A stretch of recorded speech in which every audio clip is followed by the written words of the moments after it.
Hello friends, this is Jayant Ronkar working as Assistant Professor, Department of Information Technology, Tulsi Ramji Gaikwad Patil College of Engineering and Technology. So friends, today we are going to learn about code migrations in distributed system. It is basically the part of subject distributed system. So what is meant by code migration and what is the use of code migration in distributed system, that we will see today. So we have been mainly concerned with distributed system in which communication is limited to passing data.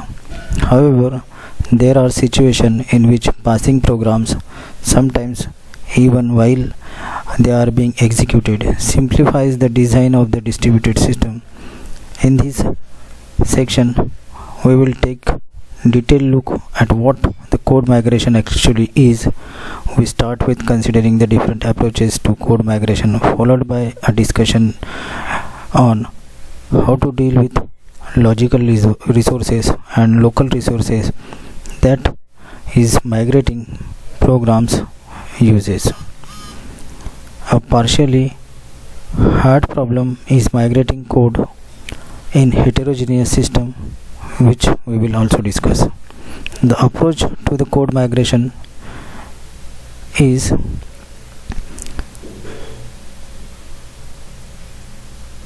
different form of code migration.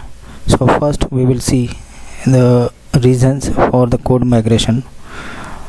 Traditionally, the code migration in distributed system took place in the form of process migration, in which an entire process was moved from one machine to another machine. Moving a running process to a different machine is costly, intricate task, and there had better be a good reason for doing so. That reason has always been performance. The basic idea is that overall system performance can be improved if processes are moved from heavily loaded to lightly loaded machines. Load is often expressed in terms of CPU queue length or CPU utilization, but other performance indicators are used to well. The load distribution algorithm, by which decisions are made concerning allocation and redistribution of the task with respect to a set of processors, play an important role in compute intensive systems. However, in many modern distributed systems, optimizing computing capacity is less an issue than, for example, trying to minimize the communication.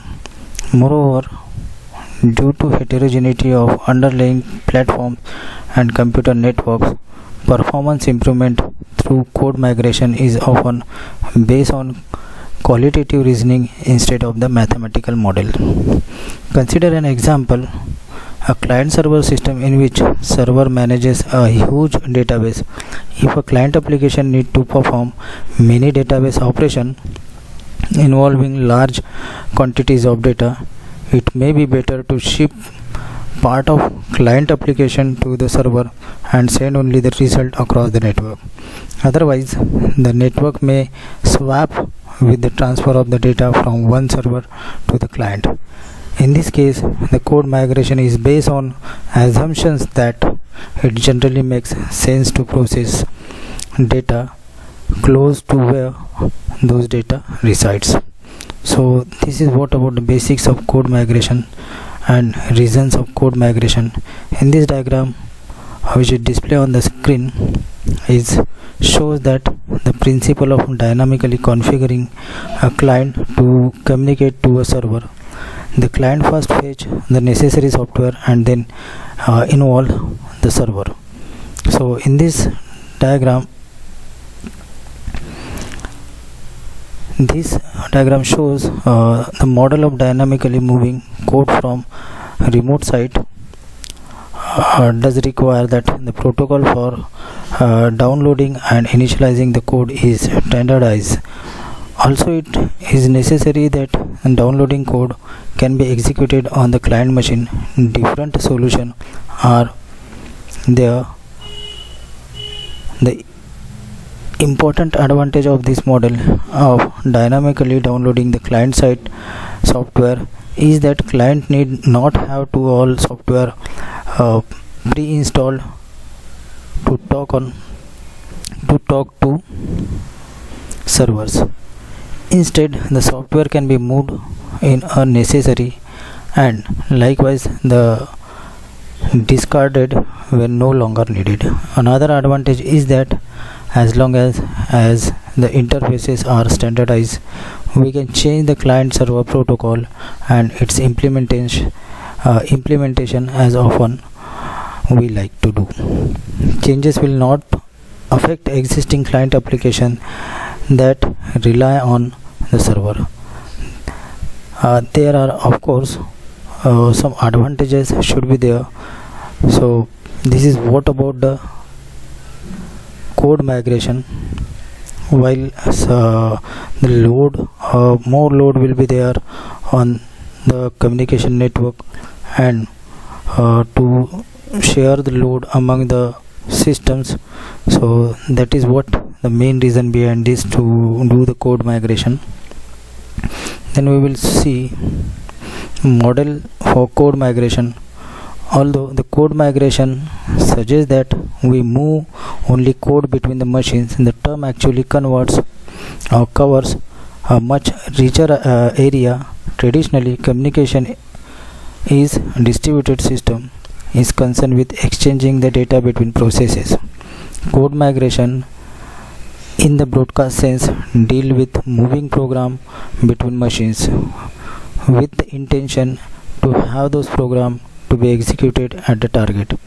In some cases, as in process migration, the execution status of a program, pending signals and other part of environment must be moved as well. To get a better understanding of the different models for code migration, we use the framework described in the figure given below, and it is suggested by the Fagetta in 1998. In this framework, a process consists of three segments. The code segment is the part of contents that set instructions that make up the program that is being executed.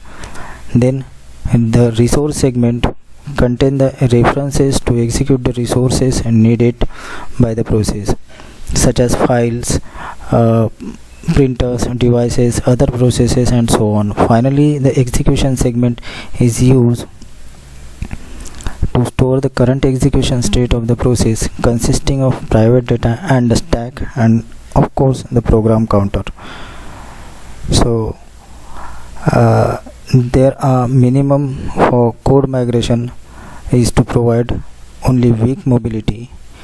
In this model, it is possible to transfer only the code segment along the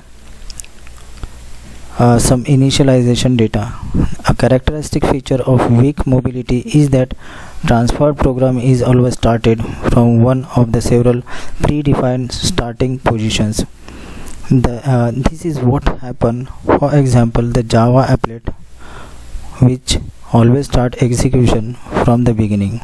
The benefit of this approach is its simplicity, and the weak mobility require only that the target machine can execute that code, which essentially boils down to make the code portable. We return to these matters when it come in the existence. In contrast to the weak mobility in a system that support strong mobility, the execution segment can be transferred as well. The characteristic feature of strong mobility is that the running process can be stopped, subsequently moved to another machine, and then resume execution where it left off. Clearly, strong mobility is much more general than the weak mobility, but also much harder to implement. So this is about the model of the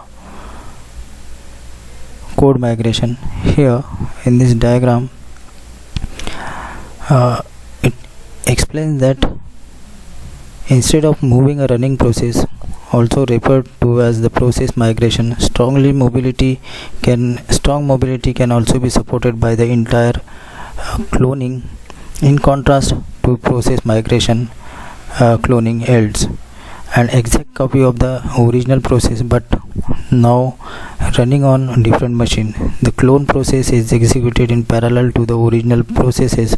In Unix system, remote cloning take place by forking of a child processes and letting that child continue on a remote machine. The benefit of cloning is that the model closely resembles the one that is already used in many applications. The only difference is that the clone process is executed on different machine. In this sense, the migration of cloning is simple way to improve the distribution transparency. So this is what the various alternatives of code migration is given here in this diagram. Then we will see the migration and local resources. So in this we will see that so far only the migration of code and execution segment has been taken into account. The resource segment requires some special attentions. What often makes code migration so difficult is that the resource segment cannot always be simply transferred along with the other segment without being changed. For example, suppose a process hold a reference to a specific TCP port through which it was communicating with other processes. Such a reference is held in the resource segment. When the process moves to another location, it will have to give up the port and request a new one to the destination. In other cases, transferring a references need not be problem. For example, a reference to a file by means of the absolute URL will remain valid irrespective of the machines where the process that holds the URL reside. So in this diagram it is given that the action which is to be taken with respect to the references to the local resources when migrating the code to the another machine. So how the migration is to be taken place is given by this diagram, combining three types of processes, process to resource binding and three types of resource to machine bindings lead to 9 combinations we need to consider when migrating the code. These 9 combinations are shown in this figure. Let us first consider the possibility when the process is bound to resource by verifying identifier. When the resources are unattached, it is generally best to move it along with the migrating code. However, when the resource is shared by the processes, an alternative is to establish a global references. That is, the references can cross the machine boundaries. An example of such references is the URL. When the resource is fastened or fixed, the best solution is also create the global references. It is important to realize that establishing a global references may more than just making use of the URLs, and that the use of such references is sometimes probability of expensive. Consider an example, a program that generates high quality image for a dedicated multimedia workstation. Fabricating high quality images in real time is a compute intensive task, for which reason the program may move to high performance computer server. Establishing a global reference to the multimedia workstation means setting up the communication path between compute server and the workstation. The situation is different when dealing with the binding by value. First, we will consider the fixed resource. The combination of fixed resource and binding by value occurs. So we will take example when a process assume that the memory can be shared between the processes, establishing a global references. In this case, would mean that we need to implement a distributed form of shared memory. In many cases, it is not really a valuable or efficient solution.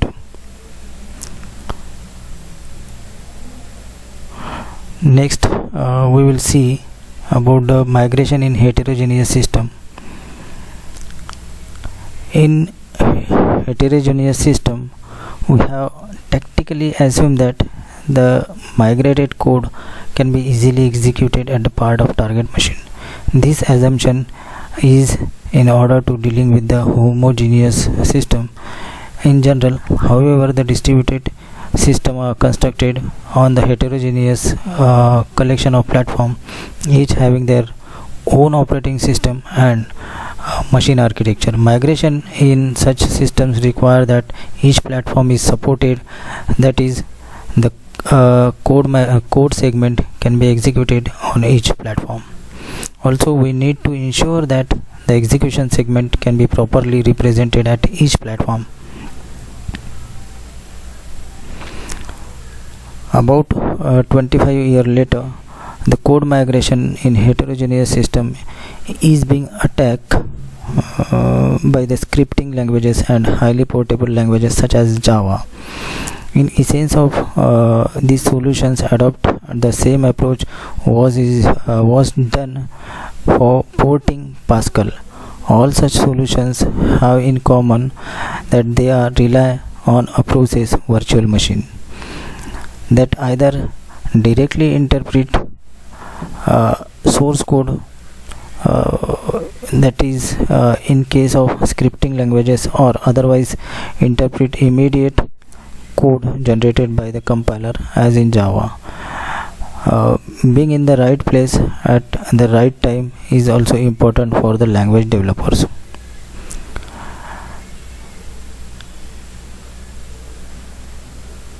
If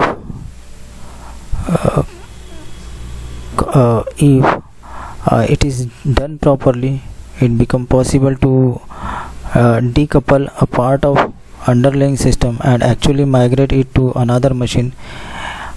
In this way, the migration would be actually provide a form of strong mobility for processes, as they can be moved at one point during the execution and continue where they left off when the migration completed.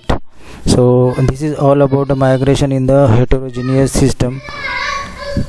So thank you very much.